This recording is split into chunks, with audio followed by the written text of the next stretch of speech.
प्रेक्षक मंडळींनो नमस्कार. आपल्या चॅनलवर नवीन असाल तर आपल्या चॅनलचे 1000 सबस्क्रायबर होण्यासाठी आपल्या चॅनलला सबस्क्राईब करून घ्या. तर चला बघूया आजच्या भागात नक्की काय घडलं आहे. तर इकडे आता सत्या जो असतो तो तिथून निघालेला असतो. आता तो सगळ्यांचा निरोप घेत असतो. मंजू त्याला थांबवत असते, म्हणत असते सत्या नको ना जाऊ. पण सत्या म्हणतो नाही वाघमारे, मी जाऊ असं कधीच होऊ शकत नाही, मला जावंच लागणार आहे वाघमारे, तुम्ही असं नाही म्हणू नका असं सत्या म्हणतो अहो वाघमारे, आपलं ठरलं नाही एकदा तरी पण तुम्ही असं का करताय असं सत्या म्हणतो. सत्या आता बाहेर येतो. आता जी मंजू आहे ती आता देवाजवळ जाते आणि देवाजवळ गेल्यावरती ती देवाला दिवा लावत असते, देवाजवळ प्रार्थना करत असते. देवा माझ्या सत्याला सुखरूप जाऊ दे असं ती म्हणत असते आणि ती देवाला खूप प्रार्थना करत असते तिथे. तेवढ्या तिकडे आता सत्य आहे तो जायला निघतो आणि जो सत्य आहे तो आता बाहेर येतो. सगळेजण थांबलेले असतात. तिथे आर्यन पण येतो.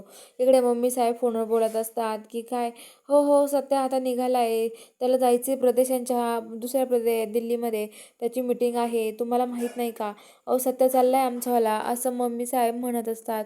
आणि म्हणत असतात की सत्य आता चाललाय तिकडे आणि आता सत्य विमानाने चाललाय असं बोलत असतात. तेवढं सत्य बाहेर येतो.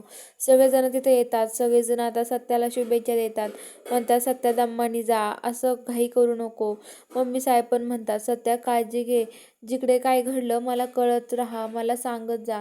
तर सत्या म्हणतो की हो मम्मी तू काळजी करू नको असं सत्या म्हणतो. आणि आता ते आर्यन येऊन उभा असतो. तर आता आर्यन म्हणतो सत्या तर कुठं चाललात. तर सत्या म्हणतो दिल्लीला चाललोय, मम्मीचं काम आहे ना त्यामुळं. तर ते म्हणतात ठीक आहे. तर आता मंजू बाहेर पळत येते कारण देवाजवळचा दिवा विझलेला असतो. मंजू म्हणते सत्य थांब. सत्या खरंच मी अजून पण तुला नाही म्हणते, सत्या नको जाऊ. अरे मला खूप शंका येते, आता देवाजवळचा दिवासुद्धा विझलाय माहिती का.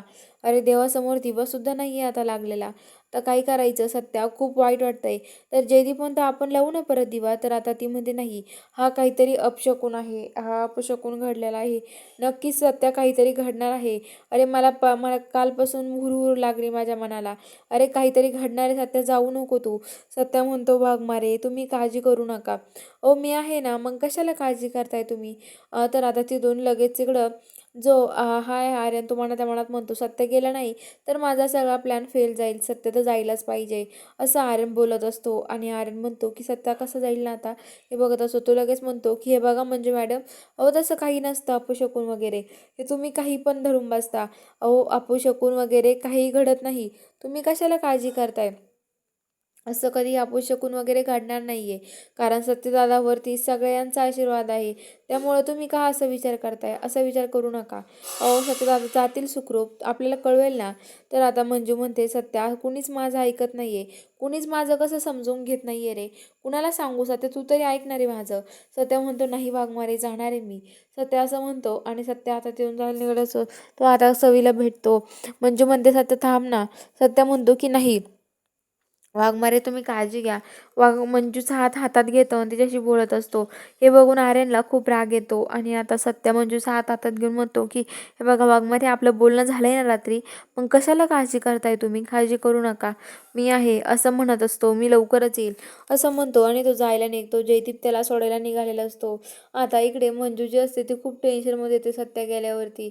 आर्यन तिच्या पाठीमागून उभा राहतो आणि म्हणतो की हे बघा मंजू मॅडम, मी एक बोलू का, मी तुमची काही मदत करू का. तर मंजू म्हणते नाही नाही काही गरज नाही आहे. तर तो म्हणतो की मी माझ्या पप्पांना सांगून एक सत्यासाठी काहीतरी करू शकतो.